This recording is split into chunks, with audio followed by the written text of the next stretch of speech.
Une troisième cité-État a été créée officiellement en 1982. Cette cité-État est appelée District of Columbia et est située sur une parcelle de terre d'environ 16 km² dans le centre de Washington.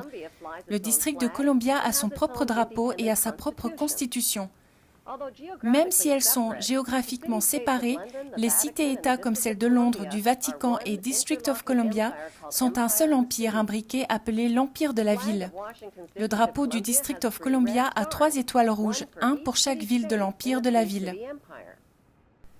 Cet empire entrepreneurial des 3 cités-États contrôle le monde, économiquement à travers la City de Londres, militairement à travers le District of Columbia et spirituellement à travers le Vatican. La constitution du DC opère sous une loi tyrannique romaine connue sous le nom de Lex Fori, qui ne ressemble en rien à la constitution des États-Unis. Lorsque le Congrès a passé l'acte de 1871, il a créé un gouvernement séparé pour le District of Columbia.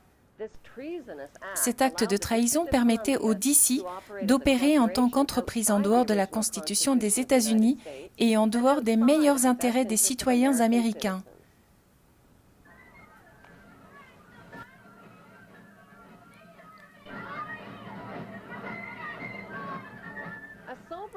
Une sérieuse étude des traités et des chartes signés entre la Grande-Bretagne et les États-Unis d'Amérique expose une vérité choquante. Les États-Unis ont toujours été et sont toujours une colonie de la couronne britannique. Le roi Jacques Ier fut célèbre non seulement pour avoir changé la Bible vers sa version personnelle, mais aussi pour avoir signé la première charte de Virginie en 1606. Cette charte garantissait aux ancêtres britanniques une autorisation pour s'installer et coloniser l'Amérique. Cette charte garantissait également que les futurs rois et reines d'Angleterre auraient une autorité souveraine sur tous les citoyens et sur toutes les terres colonisées d'Amérique, terres volées aux Indiens. Lorsque l'Amérique a déclaré son indépendance vis-à-vis de la Grande-Bretagne, le traité de 1783 fut signé. Ce traité identifiait spécifiquement le roi d'Angleterre comme le prince des États-Unis et est en contradiction avec la croyance que l'Amérique a gagné la guerre d'indépendance. Même si le roi George III d'Angleterre a laissé tomber la plupart de ses revendications sur ses colonies américaines, il a maintenu son droit de percevoir des revenus pour son projet d'entreprise de colonisation de l'Amérique. Si l'Amérique avait vraiment gagné la guerre d'indépendance, elle n'aurait jamais accepté de payer des dommages et réparations au roi d'Angleterre. Lorsque le Congrès a passé le 13e amendement de la Constitution, le président des États-Unis devenait le subalterne du roi d'Angleterre. Le 13e amendement est appelé « titre de noblesse » et interdit les présidents des États-Unis et leurs officiels d'utiliser les titres royaux tels que roi ou prince ou baron. Pour une raison inconnue, le 13e amendement ratifié en 1810 n'apparaît plus sur les documents courants de la Constitution. La guerre sanglante d'indépendance contre les Britanniques a ruiné l'Amérique et a changé les citoyens en esclaves sous dette permanente envers le roi. Durant la guerre de 1812, les Britanniques ont mis le feu et brûlé de fond en comble la Maison-Blanche et tous les bâtiments du gouvernement américain.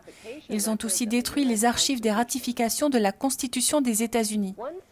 Un siècle plus tard, le Congrès américain corrompu a commis le plus grand vol de l'histoire du monde.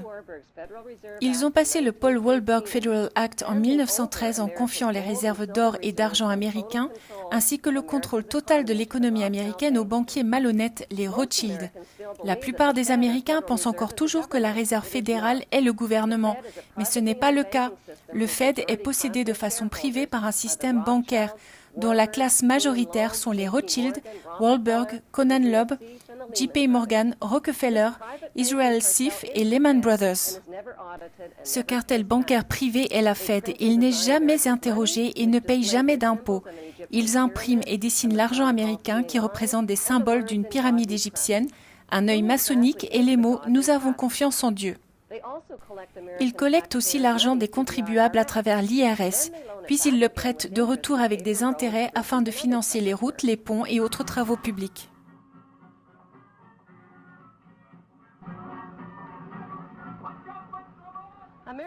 Les présidents américains sont recrutés et financés par ces groupes de pouvoir particuliers, comme par exemple George W. Bush ou John Forbes Kerry, dont les initiales sont JFK, c'est un membre de l'université de Yale et sa fraternité Skull and Bones. La première partie du nom de John Kerry informe sur son origine depuis le capitaine Robert Bennett Forbes, qui était un trafiquant de drogue dans le réseau d'opium entre les Rothschild et la Chine dans les années 1800. La plupart des citoyens américains croient que les États-Unis sont un pays et que le président est le plus puissant homme sur Terre. Les États-Unis ne sont pas un pays, c'est une entreprise et le président est le président de cette entreprise que sont les États-Unis. Lui et ses officiels élus travaillent pour l'entreprise, pas pour le peuple américain. Puisque les États-Unis sont une entreprise, qui possède cette entreprise des États-Unis? Comme le Canada et l'Australie, dont les leaders sont les premiers ministres de la reine et dont les terres sont les terres de la couronne, les États-Unis sont juste une colonie de la couronne. Les colonies de la couronne sont contrôlées par l'empire des 3 cités-États. Au centre de chaque cité-État, il y a une tour, un monument de forme phallique appelé obélisque, qui pointe vers le ciel. Dans la cité-État de DC, l'obélisque connu sous le nom de Washington Monument est dédié au franc-maçon George Washington, mais aussi à la Grande Loge de francs-maçons de DC.